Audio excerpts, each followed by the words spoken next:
Ada seorang yang sedang sakit, namanya Lazarus. Ia tinggal di Betania, kampung Maria dan adiknya Marta. Maria adalah perempuan yang pernah meminyaki kaki Tuhan dengan minyak mur dan menyekanya dengan rambutnya. Dan Lazarus yang sakit itu adalah saudaranya. Kedua perempuan itu mengirim kabar kepada Yesus. Tuhan, dia yang engkau kasihi sakit. Ketika Yesus mendengar kabar itu, ia berkata, penyakit itu tidak akan membawa kematian, tetapi akan menyatakan kemuliaan Allah. Sebab oleh penyakit itu anak Allah akan dimuliakan. Yesus memang mengasihi Marta dan kakaknya dan Lazarus. Namun setelah didengarnya bahwa Lazarus sakit, ia sengaja tinggal 2 hari lagi di tempat di mana ia berada.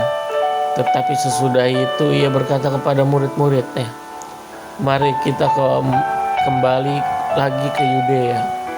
Murid-murid itu berkata kepadanya, Rabi, baru-baru ini orang-orang Yahudi mencoba melempari engkau. Masih maukah engkau kembali ke sana?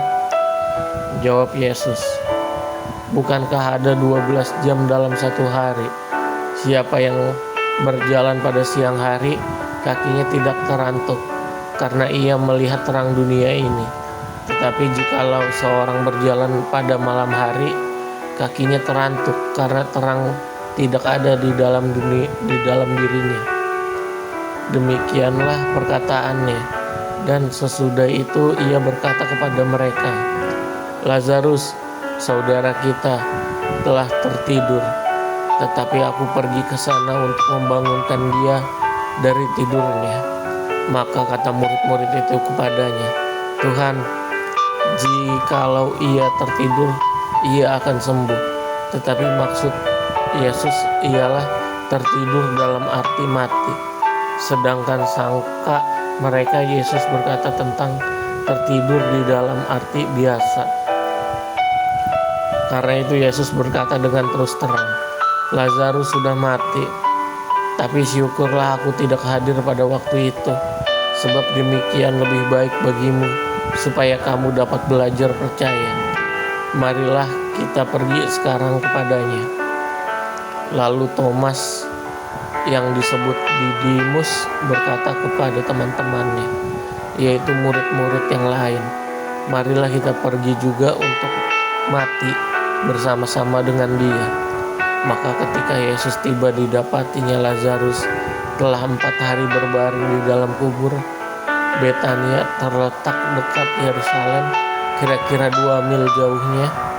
Di situ banyak orang Yahudi telah datang kepada Marta dan Maria untuk menghibur mereka berhubung dengan kematian saudaranya. Ketika Marta mendengar bahwa Yesus datang, ia pergi mendapatkannya, tetapi Maria tinggal di rumah. Maka kata Marta kepada Yesus, Tuhan, sekiranya engkau ada di sini, saudaraku pasti tidak mati. Tetapi sekarang pun aku tahu bahwa Allah akan memberikan kepadamu segala sesuatu yang engkau minta kepadanya. Kata Yesus kepada Marta, saudaramu akan bangkit. Kata Marta kepadanya, aku tahu bahwa ia akan bangkit pada waktu orang-orang bangkit pada akhir zaman. Jawab Yesus, akulah kebangkitan dan hidup. Barang siapa percaya kepadaku, ia akan hidup walaupun ia sudah mati. Dan setiap orang yang hidup dan yang percaya kepadaku tidak akan mati selama-lamanya. Percayakah engkau akan hal ini? Ya Tuhan, jawab Marta. Ya Tuhan, aku percaya bahwa engkau Mesias, Anak Allah, dia yang akan datang ke dalam dunia. Dan sesudah berkata demikian, ia pergi memanggil saudaranya Maria, berbisik kepadanya, Guru ada di sana dan ia memanggil engkau. Mendengar itu Maria segera bangkit lalu pergi mendapatkan Yesus. Tetapi waktu itu Yesus belum sampai ke dalam kampung itu. Ia masih berada di tempat Marta menjumpai dia. Ketika orang-orang Yahudi yang bersama-sama dengan Maria di rumah itu untuk menghiburnya. Melihat bahwa Maria segera bangkit dan pergi keluar, mereka mengikutinya karena mereka menyangka bahwa ia pergi ke kubur untuk meratap di situ. Setibanya Maria di tempat Yesus berada dan melihat dia, tersungkurlah ia di depan kakinya dan berkata kepadanya, "Tuhan, sekiranya Engkau ada di sini, saudaraku pasti tidak mati."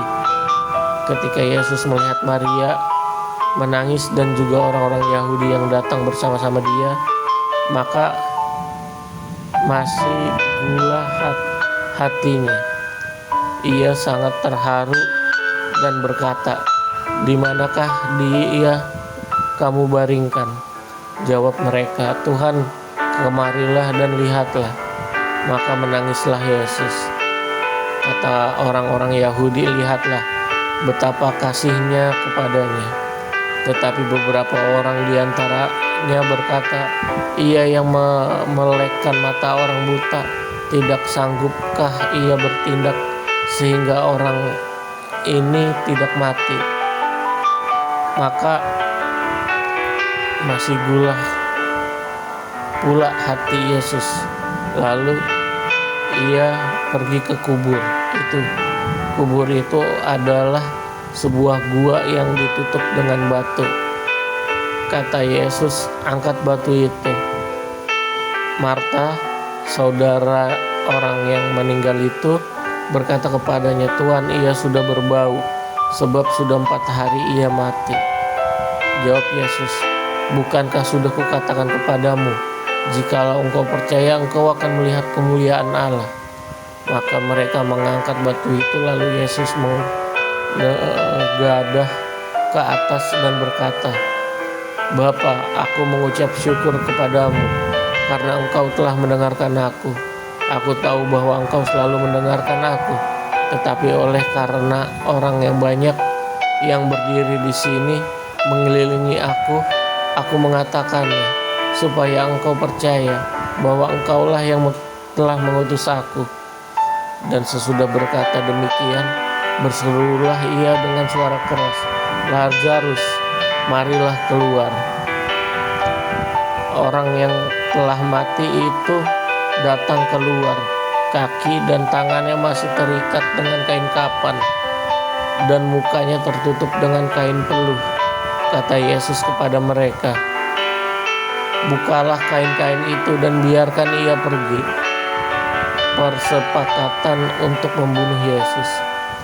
Banyak di antara orang-orang Yahudi yang datang melawat Maria dan yang menyaksikan sendiri apa yang telah dibuat Yesus, percaya kepadanya. Tetapi ada yang pergi kepada orang-orang Farisi dan menceritakan kepada mereka apa yang telah dibuat Yesus itu. Lalu imam-imam kepala dan orang-orang Farisi memanggil mahkamah agama untuk berkumpul, dan mereka berkata, "Apakah yang harus kita buat? Sebab orang itu membuat banyak mujizat. Apabila kita biarkan dia, maka semua orang akan percaya kepadanya, dan orang-orang Roma akan datang dan akan merampas tempat suci kita serta bangsa kita." Tetapi seorang di antara mereka, yaitu Kayafas, imam besar pada tahun itu, berkata kepada mereka, "Kamu tidak tahu apa-apa dan kamu tidak insaf, bahwa lebih berguna bagimu jika satu orang mati untuk bangsa kita daripada seluruh bangsa kita ini binasa." Hal itu dikatakannya bukan dari dirinya sendiri, tetapi sebagai imam besar kepada tahun itu. Ia bernubuat bahwa Yesus akan mati untuk bangsa itu, dan bukan untuk bangsa itu saja, tetapi juga untuk mengumpulkan dan mempersatukan anak-anak Allah yang tercerai-berai. Mulai dari hari itu mereka sepakat untuk membunuh dia. Karena itu Yesus tidak tampil lagi di muka umum di antara orang-orang Yahudi. Ia berangkat dari situ ke daerah dekat padang gurun, ke ke sebuah kota yang bernama Efraim, dan di situ ia tinggal bersama-sama murid-muridnya. Pada waktu itu, hari raya Paskah orang Yahudi sudah dekat, dan banyak orang dari negeri itu berangkat ke Yerusalem untuk menyucikan diri sebelum Paskah itu. Mereka mencari Yesus dan sambil berdiri di dalam bait Allah, mereka berkata seorang kepada yang lain, "Bagaimana pendapatmu? Akan datang jugakah ia ke pesta?" Sementara itu imam-imam kepala dan orang-orang Farisi telah memberikan perintah supaya setiap orang yang tahu di mana dia berada memberitahukannya agar mereka dapat menangkap dia.